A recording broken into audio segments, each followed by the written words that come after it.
Hello नमस्कार प्रस्तुतियों। देखिए, इस क्लास के अंदर हम राजस्थान बीएसटीसी, पीटीटी, जेल प्रहरी और चतुर्थ श्रेणी कर्मचारी भर्ती 2025 के एग्ज़ाम के लिए कुछ महत्वपूर्ण प्रश्न देख रहे हैं। जो प्रश्न आपको आने वाले एग्ज़ाम के अंदर हूबहू देखने को मिल जाएंगे। वीडियो में आगे बढ़ने से पहले एक महत्वपूर्ण जानकारी है कि राजस्थान में अभी वर्तमान में 50 ज़िले हैं, लेकिन इन ज़िलों में से 9 ज़िलों को समाप्त कर दिया गया है। ठीक है, आने वाले दिनों में इन ज़िलों को समाप्त कर दिया जाएगा। तो ये कौन से वो 9 ज़िले हैं और 3 संभाग को समाप्त किया गया है। ठीक है, तो कौन से वो नए ज़िले और संभाग हैं जो समाप्त किए गए हैं और जिन नए ज़िलों को रखा गया है वे कौन से ज़िले हैं। सबसे पहले ये देख लीजिएगा, ताकि आपको आने वाले दिनों में जो एग्ज़ाम है उसमें कौन से प्रश्न आपको पढ़ने हैं और कौन से प्रश्न नहीं पढ़ने हैं, ये आपको स्पष्ट हो जाए। ठीक है, तो देखिए, सबसे पहले जो ज़िले समाप्त किए गए हैं, ठीक है, माननीय भजनलाल सरकार द्वारा जो ज़िले समाप्त किए गए हैं, इसमें देखिए 7 संभाग और 41 ज़िले अब वर्तमान में रहेंगे। ठीक है, यानी कि 3 संभाग और 9 ज़िले को समाप्त कर दिया गया है, जिसमें देखिए पाली, सीकर और बांसवाड़ा संभाग को समाप्त किया है। और जिन ज़िलों को समाप्त किया गया ये ज़िले हैं दूदू, केकड़ी, शाहपुरा, नीम का थाना, अनूपगढ़, गंगापुर सिटी, जयपुर ग्रामीण, जयपुर जोधपुर, जोधपुर ग्रामीण और सांचौर ज़िला, इन्हें समाप्त किया गया है। और जिन ज़िलों को रखा गया है, ठीक है, वे 8 ज़िले जिन्हें रखा गया है, तो ये 8 ज़िले हैं बालोतरा, ब्यावर, डींग, डिडवाना, कुंचामन, कोटपुतली, बहरोड, खेरथल और तिजारा, फलोदी व सलूम्बर ज़िले यथावत रहेंगे। यानी कि सिर्फ नए 8 ज़िले रखे गए हैं। ठीक है, तो अब आपको वर्तमान में कितने ज़िले राजस्थान के अंदर, अब 41 ज़िले हो जाएंगे। ठीक है, 41 ज़िले हो जाएंगे, तो इन्हें आप ज़रूर याद रखिएगा। आपको आने वाले एग्ज़ाम के अंदर इन 8 नए ज़िलों से संबंधित प्रश्न पूछे जाएंगे और आपको इस चैनल पर इन सभी प्रश्नों से संबंधित महत्वपूर्ण प्रश्न आपको इस चैनल पर देखने को मिल जाएंगे। तो अगर आप उदयपुर लर्निंग क्लासेस चैनल पर नए हैं तो चैनल को सब्सक्राइब जरूर कर लीजिएगा। ठीक है, चलिए तो शुरुआत करते हैं अपनी नए क्वेश्चन की तरफ से। तो आज का जो अपना महत्वपूर्ण प्रश्न है, ठीक है, क्वेश्चन नंबर 21, बहुत ही शानदार क्वेश्चन आपके सामने है। राजस्थान का कौन सा शहर कर्क रेखा को 2 बार पार करने वाली नदी है। तो देखिए, ये कौन सी नदी है जो राजस्थान के अंदर कर्क रेखा को 2 बार पार करती है। ठीक है, तो देखिए, इसका ऑप्शन 1 है सोम नदी, ऑप्शन 2 है माही नदी, ऑप्शन 3 है चंबल नदी, ऑप्शन 4 है आयड़ नदी। तो देखिए साथियों, इन चारों ऑप्शन में से राजस्थान में कर्क रेखा को 2 बार पार करने वाली जो नदी है ये है ऑप्शन बी, माही नदी। ठीक है, तो इस प्रश्न का ऑप्शन बी बिल्कुल सही आंसर हो जाएगा। ठीक है साथियों, ज़रूर याद रखिएगा, बहुत ही महत्वपूर्ण प्रश्न है। ठीक है, चलिए अगला महत्वपूर्ण प्रश्न, क्वेश्चन नंबर 22। चलिए तो देखिए, क्वेश्चन नंबर 22 आपके सामने है, बहुत ही शानदार क्वेश्चन। कर्क रेखा राजस्थान के निम्नलिखित में से किन जिलों से होकर के गुजरती हैं। तो कर्क रेखा राजस्थान के जिन जिलों से होकर के गुजरती हैं, तो ये जिले कौन से हैं। ठीक है, तो देखिए, इसका ऑप्शन 1 है बांसवाड़ा एवं उदयपुर, बांसवाड़ा एवं डूंगरपुर, बांसवाड़ा एवं चित्तौड़गढ़, ऑप्शन 4 है उदयपुर एवं चित्तौड़गढ़। तो देखिए साथियों, इन चारों ऑप्शन में से कर्क रेखा जिन जिलों से होकर के गुजरती हैं, ये जिले हैं बांसवाड़ा और डूंगरपुर। ऑप्शन बी इस प्रश्न का बिल्कुल सही आंसर हो जाएगा। ठीक है, ज़रूर याद रखिएगा, बहुत ही महत्वपूर्ण प्रश्न है। ठीक है साथियों, चलिए अगला महत्वपूर्ण प्रश्न है क्वेश्चन नंबर 23। तो देखिए, क्वेश्चन नंबर 23 आपके सामने है और बहुत ही महत्वपूर्ण प्रश्न है। आपको आने वाले दिनों में जो एग्ज़ाम है बीएसटीसी, पीटीटी, जेल प्रहरी और चतुर्थ श्रेणी कर्मचारी एग्ज़ाम, इन सभी प्रतियोगी परीक्षाओं की तैयारी के लिए ये प्रश्न बहुत ही महत्वपूर्ण रहने वाले हैं। ठीक है साथियों, तो देखिए, प्रश्न कुछ इस प्रकार हैं। राजस्थान में सर्वाधिक जिलों वाला संभाग का युग्म है। तो सर्वाधिक जिलों वाला संभाग का युग्म कौन सा है।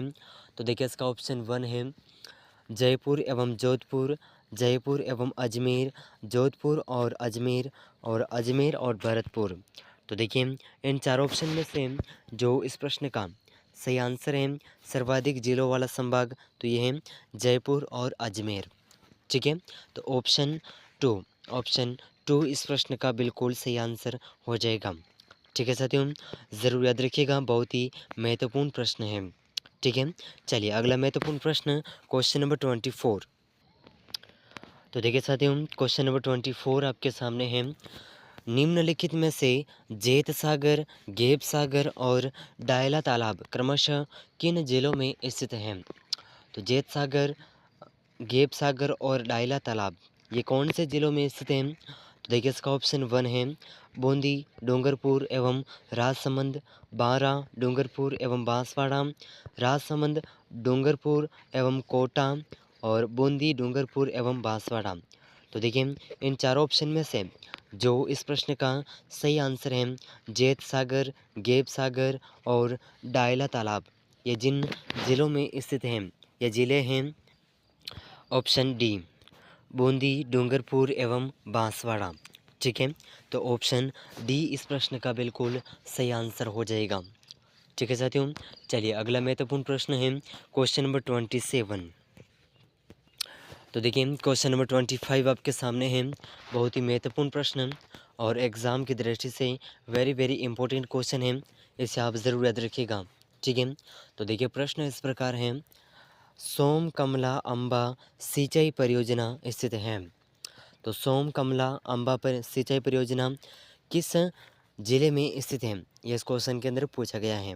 ठीक है, तो देखिए इसका ऑप्शन 1 है बूंदी जिले में, डूंगरपुर जिले में, कोटा जिले में, बांसवाड़ा जिले में। तो देखिए इन चार ऑप्शन में से जो इस प्रश्न का सही आंसर है, या सही आंसर हो जाएगा सोम कमला अम्बा परियोजना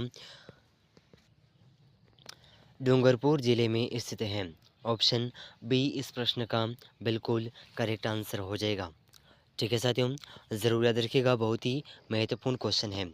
चलिए अगला महत्वपूर्ण प्रश्न क्वेश्चन नंबर 26, बहुत ही शानदार क्वेश्चन। तो देखिए बहुत ही महत्वपूर्ण प्रश्न है, आना सागर झील का निर्माण किनके द्वारा करवाया गया? तो देखिए आना सागर झील का निर्माण किनके द्वारा किया करवाया गया? तो देखिए इसका ऑप्शन 1 है आनाजी चौहान, ऑप्शन 2 है पृथ्वीराज चौहान, ऑप्शन 3 है शाहजहां, ऑप्शन 4 है जहांगीर। तो देखिए साथियों, आना सागर झील का निर्माण जिनके द्वारा करवाया गया, तो ये है आनाजी चौहान, ऑप्शन 1। ऑप्शन 1 यहाँ पर बिल्कुल सही आंसर हो जाएगा। ठीक है साथियों, बहुत ही महत्वपूर्ण क्वेश्चन है और एग्ज़ाम की दृष्टि से बहुत ही इम्पोर्टेंट क्वेश्चन है। ठीक है, ज़रूर याद रखिएगा। चलिए अगला महत्वपूर्ण प्रश्न क्वेश्चन नंबर 27। तो देखिए साथियों क्वेश्चन नंबर 27 आपके सामने है, बहुत ही महत्वपूर्ण प्रश्न। बेल क्षेत्र में बावजी के नाम से जाने जाते हैं। तो देखिए बेलों के क्षेत्र में बावजी के नाम से जाने जाने वाले कौन व्यक्ति हैं? तो देखिए इसका ऑप्शन 1 है श्री माणिक्यलाल वर्मा, मोतीलाल तेजावत, भोगीलाल पंड्या, उपयुक्त में से कोई नहीं। तो देखिए इसका जो सही आंसर है, ये सही आंसर हो जाएगा बेल क्षेत्र में बावजी के नाम से जाने जाने वाले हैं option B Motilal Tejawat. Option B इस प्रश्न का बिल्कुल सही आंसर हो जाएगा। ठीक है साथियों, ज़रूर याद रखिएगा, बहुत ही महत्वपूर्ण प्रश्न है। ठीक है, चलिए अगला महत्वपूर्ण प्रश्न क्वेश्चन नंबर 28। तो देखिए बहुत ही शानदार क्वेश्चन आपके सामने है, राजस्थान में ब्लू पोट्री का प्रसिद्ध केंद्र है। तो देखिए राजस्थान के अंदर ब्लू पोट्री का प्रसिद्ध केंद्र कौन सा है? तो इस प्रश्न का जो ऑप्शन 1 है Alwar, option 2 Kota, option 3 Udaipur, option 4 है जयपुर। तो देखिए साथियों इन चार ऑप्शन में से जो इस प्रश्न का सही आंसर है राजस्थान में प्रसिद्ध ब्लू पोट्री का जो प्रसिद्ध केंद्र है, ये कौन सा है? तो इसका सही आंसर हो जाएगा ऑप्शन 4 जयपुर। ठीक है, तो ऑप्शन 4 इस प्रश्न का बिल्कुल करेक्ट आंसर हो जाएगा। ठीक है साथियों, ज़रूर याद रखिएगा, बहुत ही महत्वपूर्ण प्रश्न है। चलिए अगला महत्वपूर्ण प्रश्न क्वेश्चन नंबर 29। तो देखिए बहुत ही शानदार क्वेश्चन आपके सामने है, क्वेश्चन नंबर 29। राजस्थान की खारे पानी की झीलें किस महासागर का अवशेष मानी जाती हैं? तो देखिए राजस्थान में खारे पानी की झीलें कौन से महासागर का अवशेष मानी जाती हैं? तो देखिए इसका ऑप्शन 1 है अरब सागर, हिंद महासागर, प्रशांत महासागर, टेथिस सागर। तो देखिए खारे पानी की झीलें जिस महासागर का अवशेष मानी जाती हैं, तो इसका जो सही आंसर है, ये सही आंसर हो जाएगा अपने ऑप्शन डी। ऑप्शन डी बिल्कुल सही आंसर हो जाएगा, टेथिस सागर। ठीक है, ज़रूर याद रखिएगा, बहुत ही महत्वपूर्ण प्रश्न है। चलिए अगला महत्वपूर्ण प्रश्न, क्वेश्चन नंबर 30। तो देखिए साथियों, क्वेश्चन नंबर 30 आपके सामने है। बहुत ही वेरी वेरी इंपॉर्टेंट क्वेश्चन है और इस प्रश्न से संबंधित कन्फ्यूज़न हमेशा रहेगी। देखिए राजस्थान के किस वर्तमान ज़िले में गणेश्वर स्थल स्थित है? तो अभी आप जानते हैं और हमने इस क्लास के शुरुआत में आपसे कहा था कि कुछ ज़िले निरस्त कर दिए गए हैं जिसमें अपने नीम का थाना भी स्थित है। ठीक है, और इसी नीम का थाना तहसील में अब क्या ये तहसील हो जाएगी, तो इसमें गणेश्वर सभ्यता स्थित है। ठीक है, और ये कांतली नदी के किनारे है। ठीक है, कांतली नदी के किनारे, और ज़िला पूछा जाए तो अपना सीकर ज़िला है। ठीक है, सीकर ज़िला ज़रूर याद रखिएगा। इसको विभाजित करके ये नीम का थाना ज़िला बनाया गया था, लेकिन अब फिर से इसे तहसील के रूप में भी वर्तमान में स्थापित रहेगा। तो अपना ऑप्शन इसके यहाँ पर नीम का थाना जो है यहाँ पर इसका ऑप्शन आएगा सीकर। ठीक है, ज़रूर याद रखिएगा, बहुत ही महत्वपूर्ण प्रश्न है। तो देखिए इन सभी प्रश्नों में से आपके कितने प्रश्न सही हुए हैं, कमेंट करके ज़रूर बताइएगा। और अगर आप उदयपुर लर्निंग क्लासेस चैनल पर नए हैं तो चैनल को सब्सक्राइब ज़रूर कर लीजिएगा। मिलते हैं अगले महत्वपूर्ण प्रश्नों के साथ में, तब तक के लिए जय हिंद, जय भारत।